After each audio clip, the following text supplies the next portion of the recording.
अस्सलामुअलैकुम दोस्तों आज के इस वीडियो में सीखेंगे अरबी से हिंदी। कैसे आपको अरबी में बात करना है, कैसे आपको अरबी समझना है। कुछ हमारे सब्सक्राइबर हैं, हमें कमेंट किए थे, जो हमारे व्यूअर्स हैं, हमारे भाई लोग हैं, बोलते हैं भाई मैं नया आया हूँ गल्फ़ कंट्री में, मुझे अरबी बिल्कुल समझ में नहीं आता है, मैं कैसे अरबी में बात करूँ, आप मुझे एक वीडियो बनाकर बताइए कैसे हमें समझना है। वैसे तो मैं वीडियो बहुत सारा बना चुका हूँ, तो इस टॉपिक पर मैं काफ़ी दिनों के बाद वीडियो बना रहा हूँ, तो वीडियो ध्यान से ज़रूर देखिएगा। और ये जो वीडियो मैं बना रहा हूँ ये नए लोगों के लिए बहुत ही मददगार वीडियो है।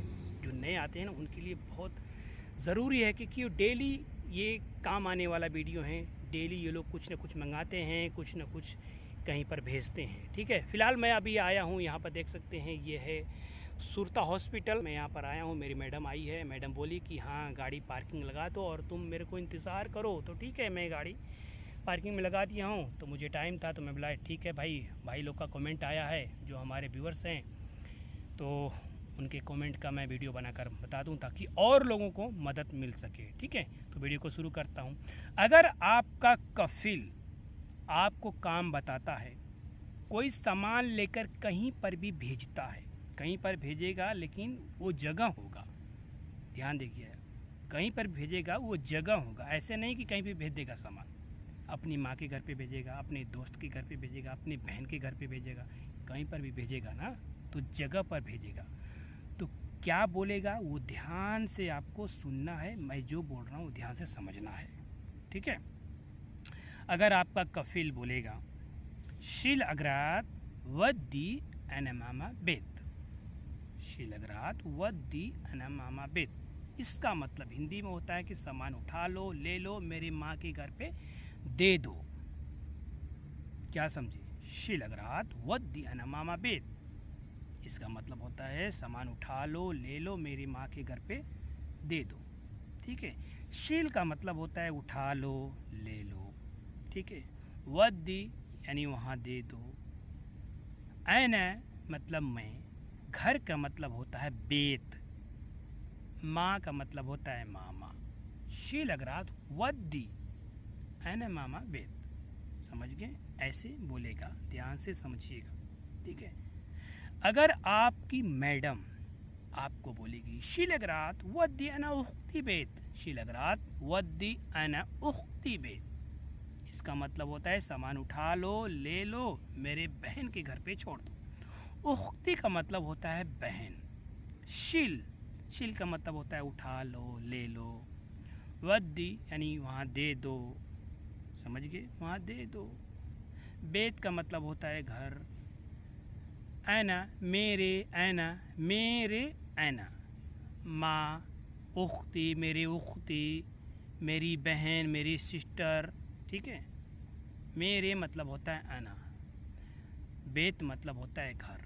शिलगरात वद्दी ऐना उख्ती बेत, शिलगरात वद्दी ऐना सिस्टर बेत, शिलगरात वद्दी ऐना सिस्टर बेत, ऐसे भी बोलती हैं, ज़्यादा करके ऐसे ही बोलती हैं अभी लोग। ठीक है, मैं जब से आया हूँ मेरी मैडम ऐसे ही बोलती है, सिलक रात वो दिया ना सिस्टर भी। ये डेली का काम है भाई, कुछ ना कुछ लाना है, कुछ लेके जाना है। ठीक है, ऐसे ये लोग बोलती है, तो ध्यान से सुनिएगा। ठीक है, अगर कफिल बोलेगा शिलक रात वो दिया ना, शिलक रात वो दिया ना सदीक बेत, शिलक रात वो दिया ना सदीक बेत, सदीक का मतलब होता है दोस्त, सब में वही अप्लाई होता है। शिलक रात वो दिया ना सदीक बेत, शील का मतलब होता है उठा लो, ले लो। वद्दी ना वहाँ दे दो, वहाँ दे दो। घर का मतलब होता है बेत, मेरे मतलब ऐना। ठीक है, शीलगरात वद्दी ना सदीक बेत, सदीक का मतलब होता है दोस्त। ठीक है, अब मान के चलो आपका कफिल बोला शीलगरात वद्दी ना मामा बेत, वहाँ पर आप पहुँच गए तो क्या करोगे? आपके कफिल का माँ का नंबर तो है नहीं आपके पास कि बोलोगे कि हाँ भाई सामान लेकर के जाओ, मैं सामान लेकर के आया हूँ, बोलोगे? नहीं बोलोगे। तो आप अपने कफिल को फ़ोन करोगे। कैसे फ़ोन करोगे? बाबा अना मौजूद अंत मामा बेद, अना मौजूद अंत मामा बेद, कलाम खद्दामा शिलगरात, यानी सामान लेकर के जाए, अना मौजूद अंत मामा बेत कलाम खद्दामा शिलगरात, मैं तुम्हारे माँ के घर पे हूँ, आप अपने नौकरानी से बात करो, सामान लेकर के जाए, क्योंकि सामान आप देने के लिए गए हो ना, इसके लिए ऐसे बोलना है आपको, ठीक है। शिलगरात वदियाना मामा बेत, वहाँ पहुँचने के बाद आपको कहना है बाबा अना मौजूद अंत मामा बेत कलाम खद्दामा शिलगरात। खद्दामा मतलब होता है नौकरानी, ठीक है, ये होता है। अगर आपकी मैडम आपको सामान लेकर के भेजती है तो सेम यही कहना है आपको, मदाम अना मौजूद अंत सिस्टर बेत, मदाम अना मौजूद अंत उख्ती बेत कलाम खद्दामा शिलगरात। इसी तरीके से वहाँ से भी कहना है, ठीक है। जहाँ पर जाओगे, जहाँ मैडम बोलेगी सामान लेकर के जाओ दे दो, तो वहाँ पर भी आपको यही कहना है, मदाम मौजूद अना अंत उख्ती बेत अंत सिस्टर बेत। कब बोलोगे? जब वहाँ पर बेल नहीं लगा रहेगा, झरोक्स, बेल को झरोक्स कहते हैं अरबी में, ठीक है। वहाँ बेल नहीं लगा रहेगा, बेल लगा रहेगा तो आप बेल मार दोगे, तो बोलोगे जो भी आपके मैडम का, आपका कफिल का नाम रहेगा, तो बोलोगे अना शवाग, अना शवाग, अना कफिल हुआ, अना शवाग हुआ, ठीक है, ऐसे बोल दोगे। लेकिन बेल नहीं लगा रहेगा तो आप अपने कफिल, अपने मैडम को ही फ़ोन करोगे ना, तो वहाँ पे अपने मैडम को फ़ोन करना है, मदाम अना मौजूद अंत उख्ती बेत अंत सिस्टर बेत कलाम खद्दामा शिलगरात, यानी सामान लेकर के जाए, ठीक है। चलो ठीक है, ये तो हो गया है, यानी कि वहाँ देना है, ये सामान हो गया, इस टॉपिक के बारे में हो गया। अब आपका कफिल बोलेगा कि वहाँ से सामान लाना है। अगर आपका कफिल बोलेगा मेरी माँ के घर से सामान लाना है, तो कैसे बोलेगा?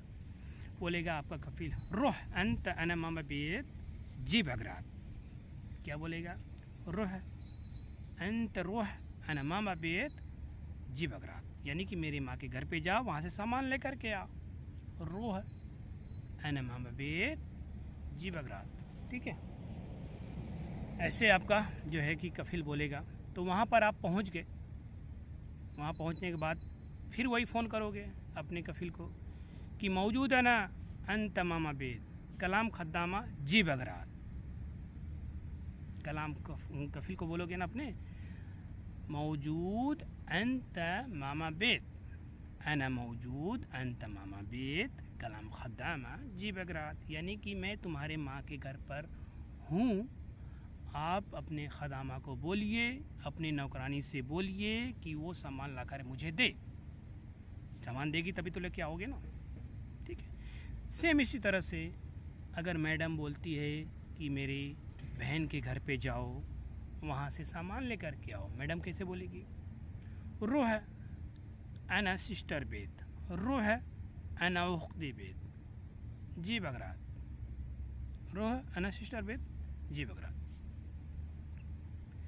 ऐसे बोलेगी मैडम। तो वहाँ पर भी पहुँच करके अगर बेल नहीं लगा है, झरोक्स नहीं लगाया है, बेल को झरोक्स बोलते हैं ना, तो आपको अपने मैडम को कॉल करना है कि मदाम अना मौजूद अंत उख्ती बेत, मदाम अना मौजूद अंत सिस्टर बेत कलाम खद्दामा जी बगरात, कलाम खद्दामा जी बगरात, यानी कि अपने नौकरानी से बात करो, सामान मुझे दे, मैं लेकर आऊँ तुम्हारे पास, समझ के।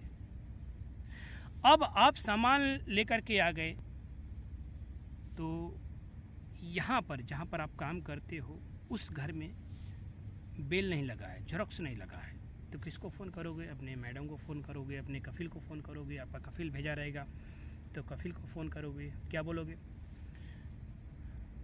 बाबा अना मौजूद बर्रा कलम खद्दामा शिलगरात, सेम वही बोलना है, अना मौजूद बर्रा। वो समझ जाएगा कि हाँ सामान के लिए भेजा था, सामान लेकर के आया है, तो बोलेगा ओके तैफ, ठीक है। अगर मैडम भेजती है तो बोलना है मैडम अना मौजूद बर्रा, अना मौजूद बर्रा कलाम खद्दामा शिलगरात। तो इस तरीके से आपको बोलना है तो वो समझ जाएगी, ठीक है। तो इस तरीके से आपको अरबी में बात करना है और समझना है। अगर समझ में नहीं आया है तो नीचे कमेंट बॉक्स में हमें कमेंट करो, मैं आपको और अच्छे तरीके से समझाने की कोशिश करूँगा। अगर आप हमारे चैनल पर नए हैं तो चैनल को सब्सक्राइब कर दीजिएगा और बेल आइकन दबाकर ऑल पे कर दीजिएगा ताकि आने वाला नोटिफिकेशन आपको और मिलता रहेगा। तो फिलहाल देख लीजिए, मैं हॉस्पिटल में हूँ। ये देख सकते हैं, ये नज़ारा है कतर का, देख रहे हैं, ये कतर का नज़ारा है, देख लीजिए। मैं फ़िलहाल अभी गार्डन में बैठा हूँ, देख रहे हैं, गार्डन में बैठा हूँ, यहाँ पर लाइट जल रही है, ठीक है। मुस्तशफ़ा यानी हॉस्पिटल, देख रहे हैं ये।